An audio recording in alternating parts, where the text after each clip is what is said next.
Bismillahirrahmanirrahim. Assalamualaikum warahmatullahi wabarakatuh. Alhamdulillah wassalatu wassalamu ala nabiyyina Muhammadin sallallahu alaihi wa ala alihi wa ashabihi ajma'in, amma ba'd. Alhamdulillah, Bapak, Ibu-ibu rahimani rahimakumullah, jemaah Masjid Fatahillah Pasar Tanah Abang Blok B yang saya cintai karena Allah Subhanahu wa taala. Kita melanjutkan kajian kita, memanfaatkan sisa waktu sekitar 30 menit untuk membahas salah satu cabang ilmu dari sekian banyak ilmu yang dibawa Nabi SAW terkait Tibun Nabawi, juga ilmu yang dikonsepkan oleh orang-orang Arab di masa silam sebelum masa jahiliyah ataupun sesudah datangnya Islam. Tema kita kali ini, apa perbedaan bekam, fasdu, dan donor darah?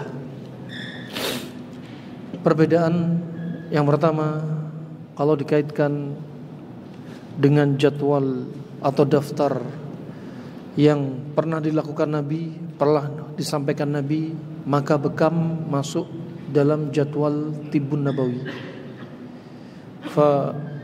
Di antaranya ketika Nabi SAW Isra Mi'raj, ketika perjalanan beliau dari Makkah ke Baitul Maqdis dengan menggunakan buraq, kemudian dari Baitul Maqdis ke Sidratil Muntaha dengan menggunakan tangga, bukan buraq lagi.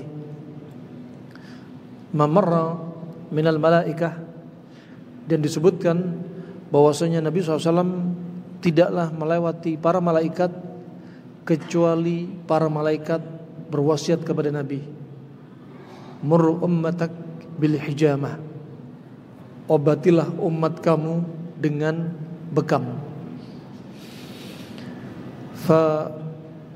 Yang berikutnya,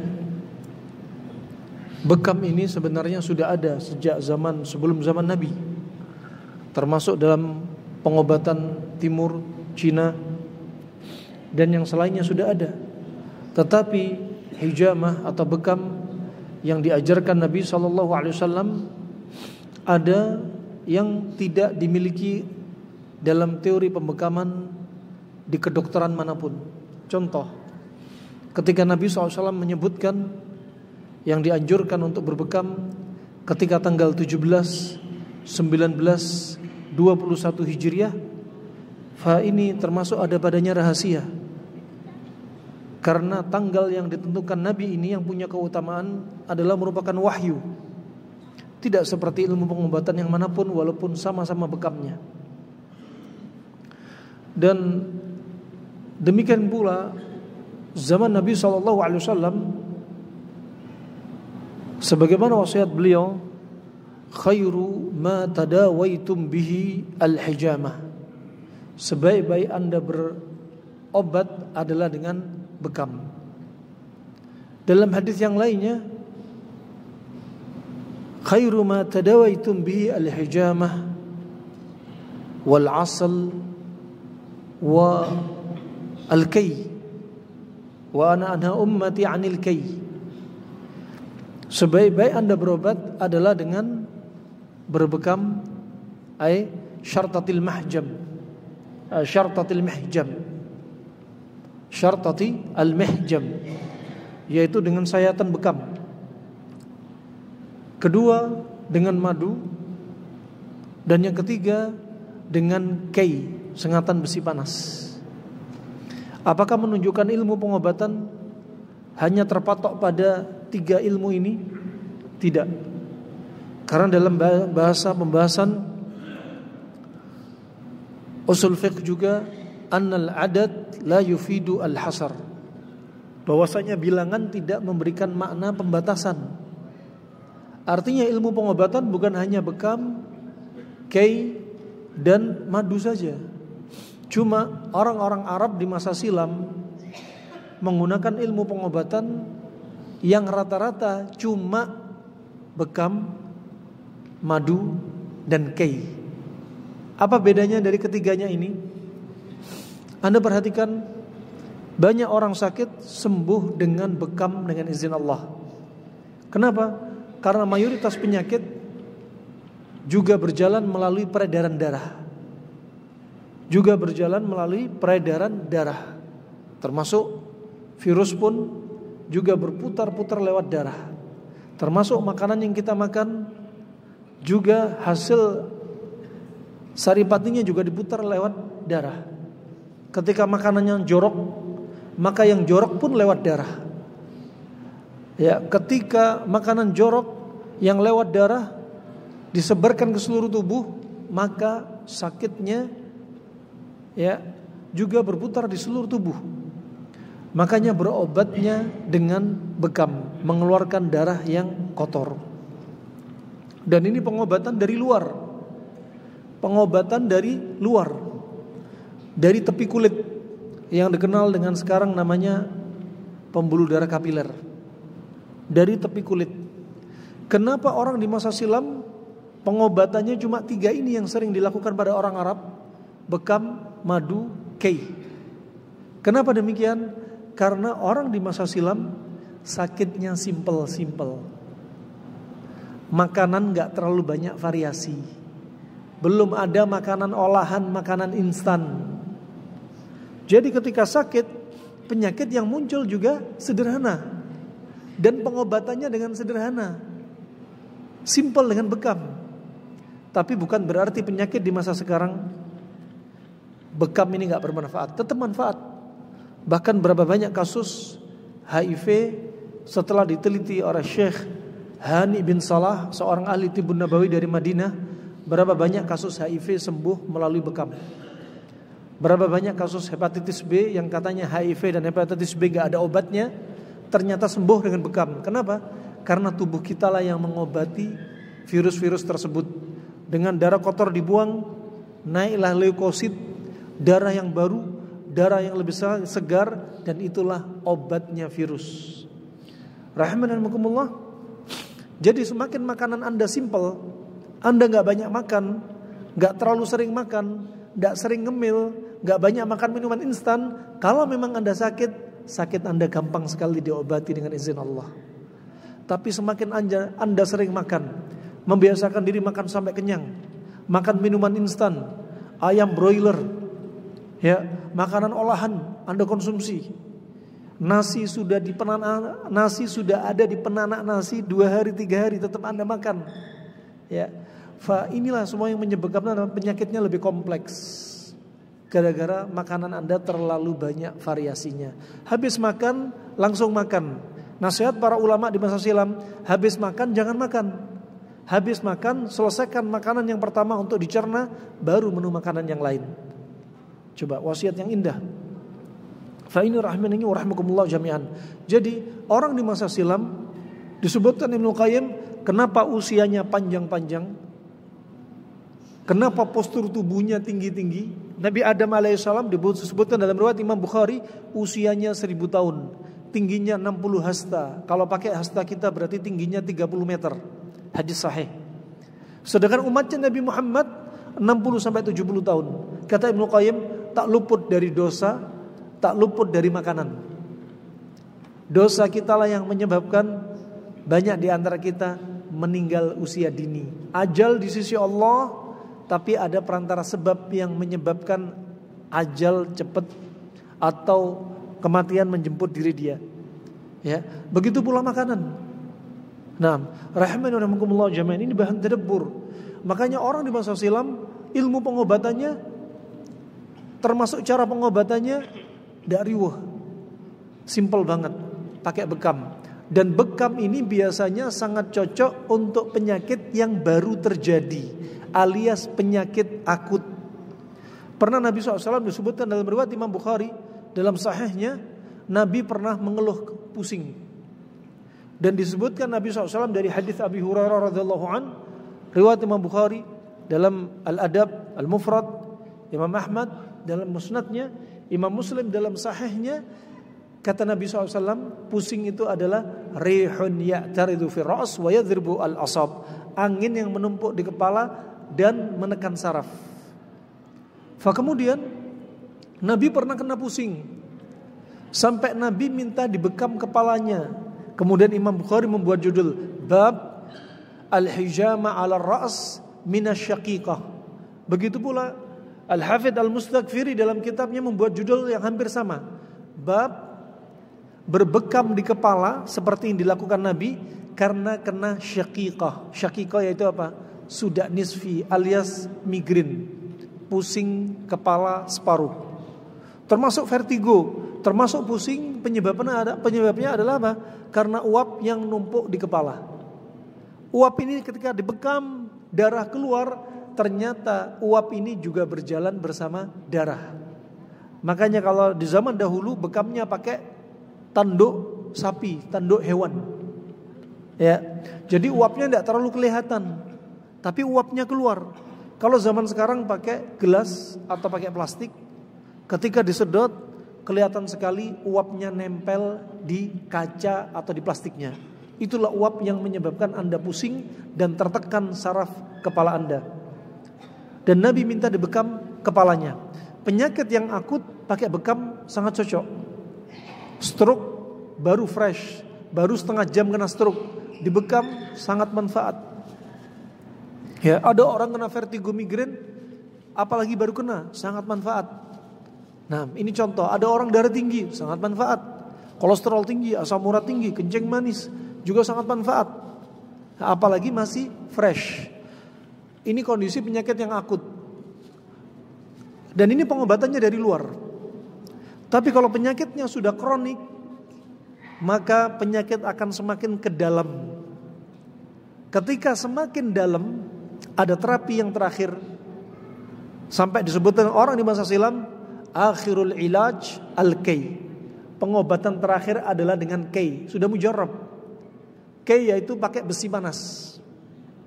Dan ini sudah mujarrab. Dan kata Nabi, aku melarang umatku dari kay. Kenapa dilarang? Karena yushawwih, tashwih, karena menimbulkan luka. Disengat besi panas, misalkan pakai besi, ujungnya tumpul, ditaruh di atas api, disengatkan, diletakkan di kulit yang diinginkan pada titiknya. Misalkan pada tumor di mata, diletakkan titiknya di ujung alis bagian dalam. Orang yang sering pilek di ujung hidung, sinusitis di pipi kiri kanan, sakit gigi di pojok gigi, ketika diare di telapak kaki, ya, ketika stroke di kepala, tangan kanannya langsung di tangan. Dan ini mujarrab, dan ini cocok untuk penyakit yang kronik, sangat cocok sekali. Bekam penyakit akut, kay pakai penyakit kronik, dan Nabi melarang umatnya untuk melakukan kay. Kenapa demikian? Karena menimbulkan luka bakar, menimbulkan luka, dan Nabi melarang. Tapi kenyataannya Nabi pernah mengkay dengan tangannya sendiri dari beberapa sahabatnya ketika dibutuhkan. Artinya di sini dijelaskan diantaranya oleh Abu Ya'la Ibnul Farra, beliau termasuk yang bermadhab Hambali, dan beliau menulis buku tentang ilmu pengobatan, dan beliau sebutkan kay, ya, ketika dibutuhkan boleh, ya, ketika dibutuhkan boleh, nggak makruh. Seperti kondisi pernah Nabi, disebutkan beliau, Nabi dihidangkan lahmud dhab, daging kadal Arab alias kadrun. Daging kadal Arab nggak sama dengan biawak. Kalau biawak makan tikus, makan ayam, makan bangkai, makan ular, ciri-ciri hewan yang nggak boleh dimakan. Tapi banyak di antara saudara kita mengkonsumsi biawak, alasannya untuk obat penyakit kulit, alasannya untuk kejantanan. Kalau memang nggak boleh, nggak boleh. Adapun kadal Arab yang dimakan cuma apa? Tumbuh-tumbuhan, sisa-sisa tanaman di pegunungan, juga termasuk serangga. Nah, dan pernah waktu itu Khalid bin Walid dan Ibnu Abbas membawa hasil buruan dari kadal Arab ini, kemudian dibawa kepada Nabi SAW ke rumahnya Maimunah. Dan Maimunah salah satu istri Nabi, termasuk bibi dari Khalid bin Walid dan Ibnu Abbas, jadi mahram. Ketika itu makan di rumahnya Maimunah radhiyallahu anha, dan dihidangkan 3 menu makanan: aqid, keju, wasaman, minyak samin, dan berikutnya daging dhab atau kadal Arab.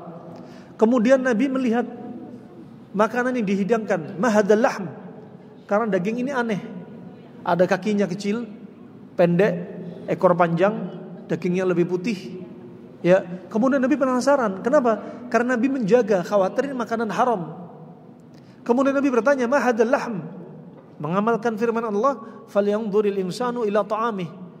Wahai manusia, lihatlah makanan yang Anda makan.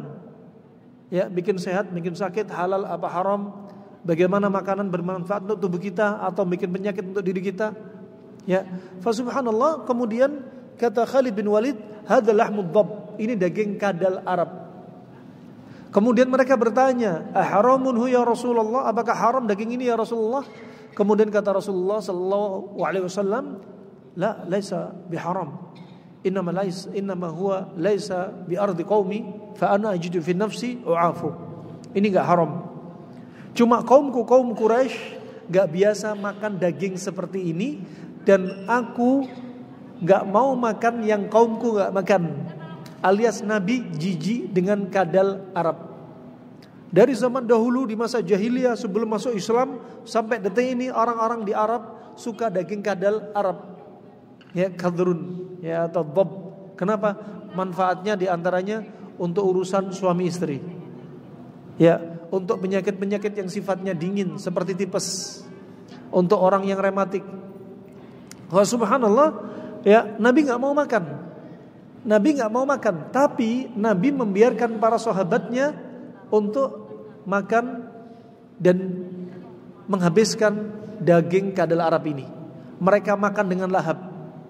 Ibnu Abbas dan Khalid bin Walid menunjukkan daging dhab ini haram apa halal? Halal. Kenapa? Nabi membiarkan. Seandainya haram, pasti Nabi larang. Demikian kasus kay. Nabi sendiri mengkay para sahabatnya, tapi Nabi melarang. Melarang kenapa? Mending jangan lakukan. Tapi kalau butuh, tak mengapa. Dan apa bedanya bekam sama kay? Bekam untuk penyakit yang akut sangat efektif. Tapi untuk penyakit kronik, misalkan ada orang kena stroke di awal pakai bekam sangat efektif. Tapi ketika stroke-nya sudah kronik, orang kena stroke di awal, ya misalkan stroke ini ada yang kena faktor panas. Kebanyakan santan, kebanyakan rendang, kebanyakan kolesterol, asam urat, kencing manis numpuk, ya, kemudian tensinya naik, ya, kemudian kekentalan darahnya tinggi. Ini kebanyakan numpuk panas, kena stroke. Ini akut, dikeluarkan darahnya di pembuluh darah di tepinya, dikeluarkan. Kemudian, subhanallah, ketika kronik, stroke dia sudah 1 tahun, yang tadinya panas berubah menjadi dingin, tangannya mengecil. Gerakannya sedikit, mulai lemah. Yang tadinya panas jadi dingin. Kali ini kay sangat efektif, sengatan besi panas untuk kronik yang penyakitnya sudah dalam. Pakai kay. Makanya disebutkan akhirul ilaj al-kay. Akhir pengobatan dengan kay.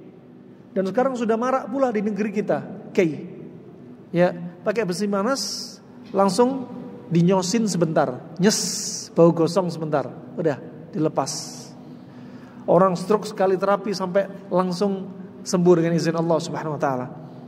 Nah, kemudian yang berikutnya tadi disebutkan orang Arab pengobatannya simple di masa silam. Di zaman Nabi SAW disebutkan sampai hadisnya tadi apa? Syartatul mihjam, berbekam, minum madu dan kay.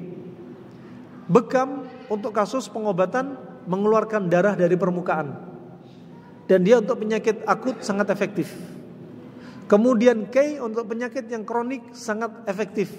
Pengobatannya dari luar. Dan madu dengan mengkonsumsi dari dalam. Madu dikonsumsi dengan pengobatan dari dalam. Dan ada pada madu itu apa? Kesembuhan, pengobatan.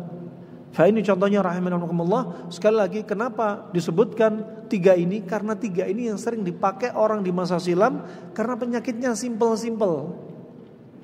Tapi kalau makanannya bervariasi, kebanyakan, numpuk, maka penyakit yang muncul juga bakal lebih parah. Obat yang diminum mungkin gak cukup madu, perlu ditambahkan yang lainnya. Terapinya mungkin gak cukup bekam, perlu ditambah terapi yang lainnya. Jadi intinya, semakin Anda banyak makan, semakin dekat dengan penyakit.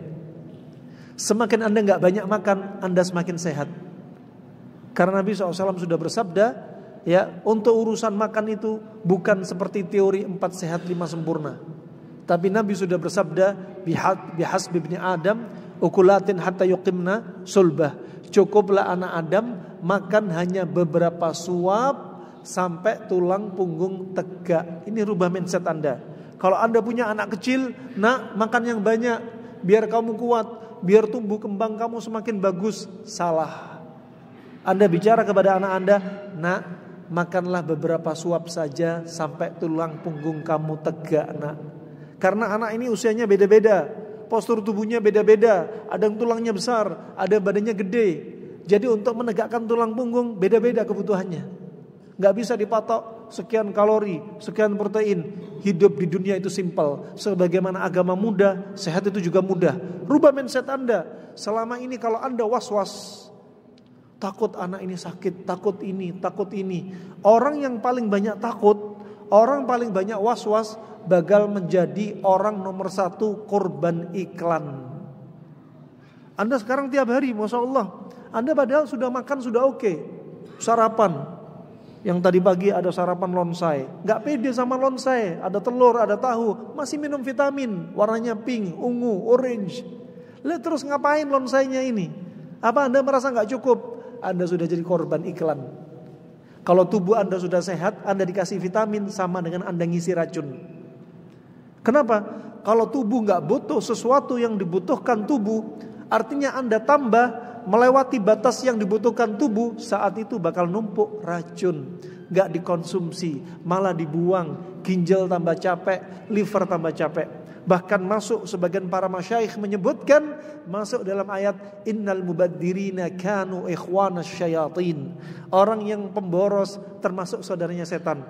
Jangan dibayangkan pemboros itu hanya belanja gak perlu. Pemboros itu buang-buang makanan. Termasuk Anda masukkan makanan ke perut Anda yang Anda tubuhnya gak memerlukan, juga masuk memboros. Fa ini perlu tadabburi rahmani rahmakumullah jami'an. Kita bicara tentang bekam. Kemudian bekam ini, apa kalau kita bandingkan sama fasdu, sama donor? Pertama, bekam masuk dalam jadwal Tibbun Nabawi. Masuk dalam jadwal Tibbun Nabawi dengan hadis yang sahih, banyak hadisnya. Kemudian ada ditentukan hari-harinya yang utama 17, 19, 21, dan ini termasuk wahyu yang enggak didapati dalam ilmu kedokteran yang lainnya.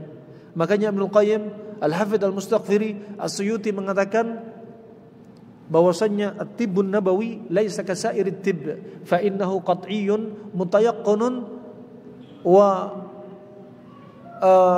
yasdur minal akhbar al-ilahi. Apa bedanya tibbun nabawi dan ilmu pengobatan yang lainnya? Tibbun nabawi ilmu pengobatan yang pasti meyakinkan karena sumbernya wahyu. Contoh, hadis tentang waktu berbekam yang dianjurkan 17, 19, 21. Ini termasuk tanggal wahyu, tanggalan yang sudah ditentukan Nabi SAW, yang gak ada pada ilmu pengobatan yang lainnya. Ternyata disebutkan Ibnu Qayyim, disebutkan Ibnu Sina juga. Kata mereka, kalau bekam di awal pekan dan di akhir pekan, darah yang keluar gak maksimal. Bahkan saya coba dengan tangan saya sendiri, dari 10 orang, ini orang di negeri Arab, musimnya musim panas. Bekam di awal pekan, darah yang keluar hanya berapa tetes. Kenapa ketika di tengah pekan, pekan 2, pekan 3 direkomendasi, apalagi di tanggal 17, 19, 21, karena saat itu Adam yahij, Adam yatahayya lil khuruj, karena darah itu sedang mendidih dan darah ini siap untuk dikeluarin. Ketika darah naik mendidih, maka dia dekat kepada permukaan kulit. Adapun ada yang mengatakan teori, di antaranya ketika tengah bulan gravitasi bumi mulai turun, naiklah darah ke atas. Wallahu a'lam bishawab, hanya Allah yang tahu tentang benarnya. Dan ternyata memang benar, di hari itu efektif sekali. Darah naik ke permukaan, saat itu dibekam. Saat itu dibekam. Dan bedanya apa bekam dengan fasdu, flebotomi dan donor? Kalau pada sisi darahnya, darah bekam yang keluar diteliti oleh ahli laborat hanya darah kotor. Darah bersih gak keluar, darah putih gak keluar. Tapi syaratnya sayatannya tipis. Jangan sampai menyayat sampai terlalu dalam, sampai membuat luka menganga. Karena intinya yaitu apa? Yaitu tepi kulit. Hanya tepi kulit. Ya, pada epidermis, bukan dermisnya. Nah, dan saat itu yang diinginkan adalah pembuluh darah kapiler. Ketika darah naik, saat itu dibekam. Subhanallah, kadang sakit beda-beda. Sampai ada satu titik, katakan ada orang stroke, titik satu dengan titik yang lainnya hanya beda jarak setengah senti saja. Darah yang ketika lokasi stroke, darahnya betul-betul hitam, pekat, kental. Sedangkan organ yang sehat, darahnya merah, padahal titiknya sedikit. Fa ini rahmanani wa rahmakumullah jami'an, di antara perbedaan-perbedaannya. Dan disebutkan Ibnu Qayyim, bekam ini sangat efektif dilakukan di musim panas. Selain di tengah bulan, sangat efektif di musim panas. Ketika di musim dingin atau di awal pekan atau di akhir pekan juga dia nggak efektif. Kenapa? Karena pembuluh darah sedang tidak melebar, sehingga ketika dibekam keluar darahnya sedikit. Ketika musim dingin lebih efektif pakai fasdu, flebotomi, yang dikeluarkan darahnya langsung dari vena, al-warid, pembuluh darah yang lebih besar dan lebih dalam. Ya, dan fasdu juga kadang tidak harus vena, kadang pembuluh darah yang ada di kapiler juga. Dan titik fasdu sangatlah banyak. Nah, sekarang kita bergeser ke fasdu. Apa bedanya fasdu dengan bekam dan donor? Pertama, fasdu yang benar tidak masuk dalam jadwal tibbun nabawi.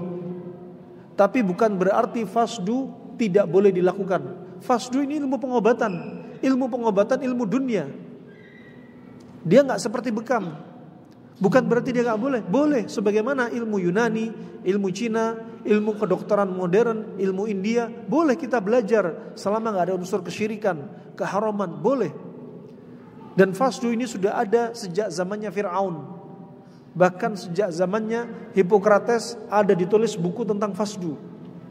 Nah, bedanya apa? Kalau bekam disebutkan sayatan lukanya lebih vertikal, sedangkan fasdu sayatan lukanya lebih horizontal. Kedua, kalau fasdu yang keluar darahnya, dia bisa darah kotor, darah bersih, leukosit, semua ikut keluar, gak seperti bekam. Dan fasdu gak masuk dalam tibbun nabawi. Adapun dalam kitabnya Ibnu Qayyim, dalam kitabnya Zadil Ma'ad atau Tibbun Nabawi, ketika disebutkan hadis khairu ma tadawaitum bi al-hijama wal fasd, sebaik-baik Anda berobat adalah dengan bekam dan fasdu. Disebutkan Ibnu Qayyim riwayat Imam Bukhari. Setelah dirujuk kepada kitab Imam Bukhari, ternyata gak ada kata fasdu. Itu tambahan dari Ibnu Qayyim. Yang ada cuma bekam saja, berarti bekam gak masuk. Begitu pula ketika disebutkan dalam riwayat hadis, ketika Nabi memerintah para sahabat untuk memanggil Harith bin Kaldah, ya, dan Harith bin Kaldah ini datang mengobati sahabat dan dengan cara memfasdu. Apakah ini masuk sunnah? Bukan masuk sunnah. Karena itu ijtihadnya Harith bin Kaldah, caranya dia saja. Nah, gak disebutkan dari Nabi SAW. Begitu pula ketika seperti fasdu dilakukan oleh tabibul Arab, bukan berarti itu sunnah. Nah, farahmanakumullah jami'an. Kemudian kapan fasdu dilakukan? Fasdu bisa dilakukan seperti paling bagus ketika musim dingin, ketika bekam tidak efektif. Kedua, ketika penyakit membutuhkan untuk mengeluarkan darah langsung dari pembuluh darah vena. Dan fasdu caranya beda dengan bekam. Bekam yang diincar tepi kulit pembuluh darah kapiler. Fasdu yang diincar pembuluh darah lebih dalam. Dan titiknya sangat banyak. Dan kadang bukan hanya kapiler, kadang vena juga. Bukan hanya vena tapi kapiler juga. Contoh, ada fasdu di hidung untuk orang yang sering hidungnya tersumbat, ditusuk tengah hidungnya. Namanya titik arnabatul anf. untuk orang yang speech delay, untuk orang yang kepalanya sering luka, wajahnya sering jerawat, yang difasdu di belakang telinga, untuk orang sinusitis yang difasdu di pipinya, ya, untuk orang yang misalkan sering pusing yang difasdu kepalanya, untuk penglihatan, menguatkan penglihatan mata yang difasdu kepalanya, untuk orang yang lidahnya berat, numpuk, uap, sehingga ketika dibuka lidahnya, dua pembuluh darah di bawah lidahnya betul-betul sedang mengembang. Buka lidahnya, robek darah di bawah lidahnya. Untuk orang yang juga sulit bicara ketika kena stroke.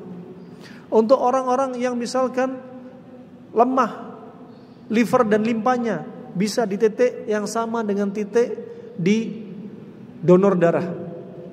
Ya, untuk mereka yang lemah liver juga bisa titik namanya titik Suwailin.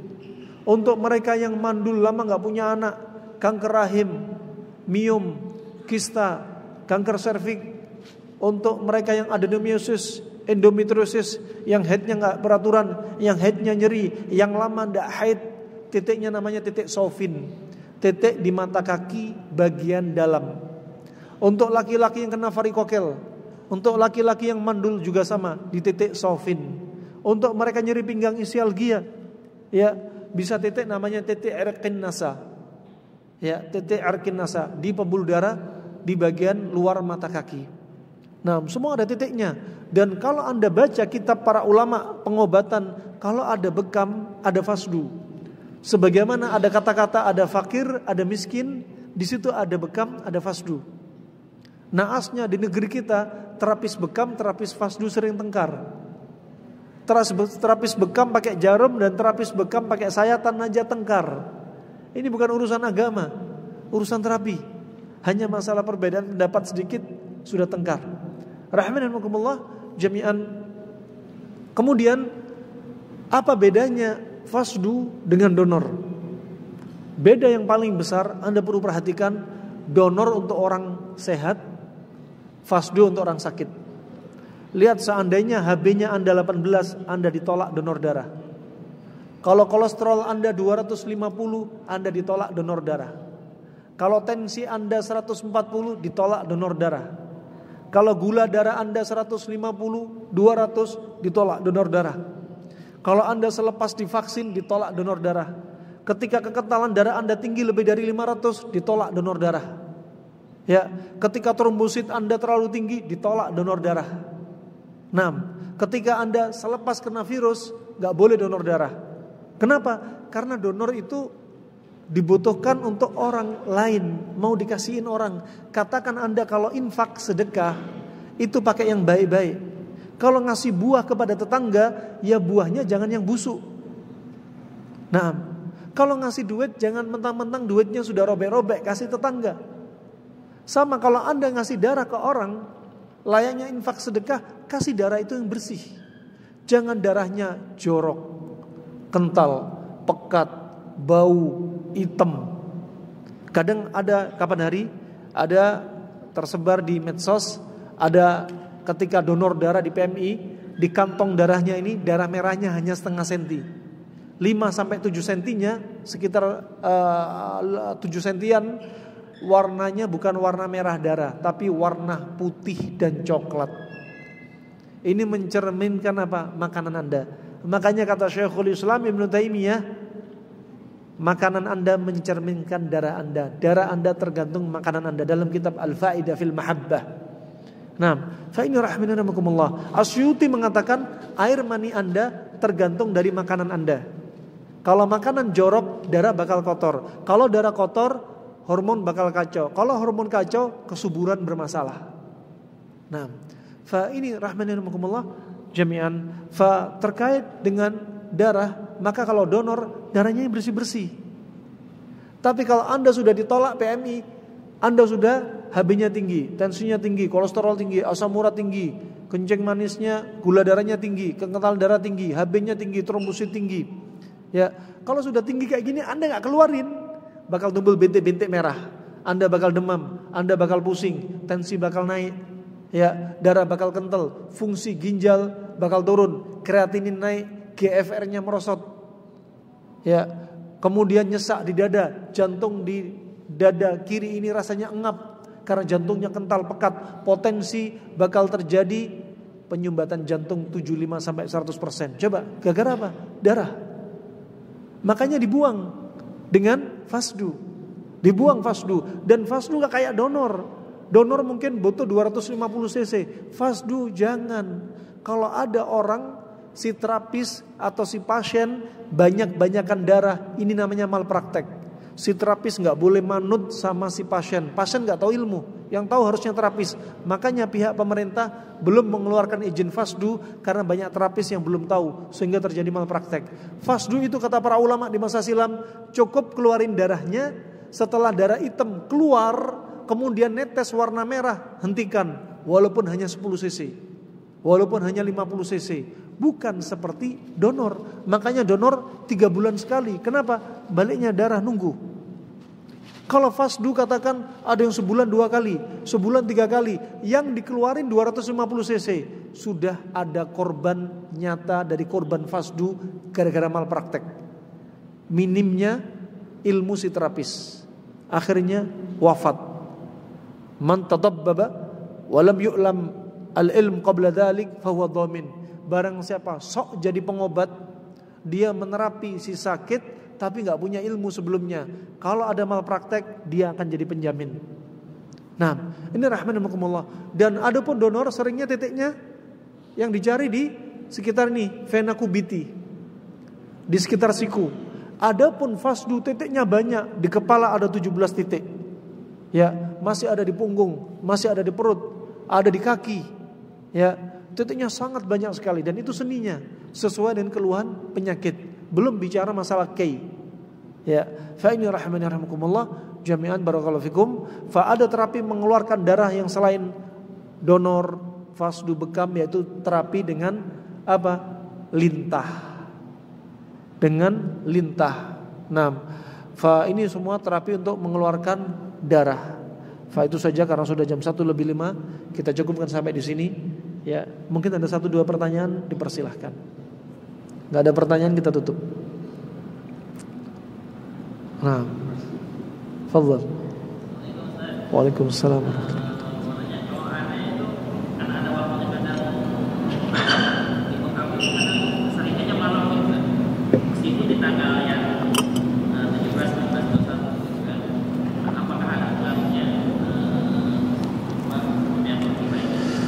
Bekam terbaik ketika ada matahari. Kenapa? Karena diinginkan padanya pembuluh darah kapiler melebar. Dan terutama ketika ada matahari. Makanya dipilih tengah bulan. Kenapa? Karena darah sedang naik-naiknya. Itu yang diharapkan. Nah, kalau memang kepepet gak punya waktu, adanya itu, ya bukan makruh, gak ada kaitan makruh sama haram, sah-sah saja. Cuma terbaiknya ketika ada matahari. Wallahu a'lam bishawab. InsyaAllah itu saja yang bisa kami sampaikan. Semoga bermanfaat untuk kita semua. Semoga Allah sembuhkan orang sakit di antara kita. Semoga Allah istiqomahkan kita di atas al-haq. Semoga Allah wafatkan kita dalam keadaan husnul khatimah. Amin ya rabbal alamin. Wabillahi taufiq wal hidayah. Subhanakallahumma bihamdik, asyhadu an la ilaha illa anta astaghfiruka wa atubu ilaik. Wassalamualaikum warahmatullahi wabarakatuh.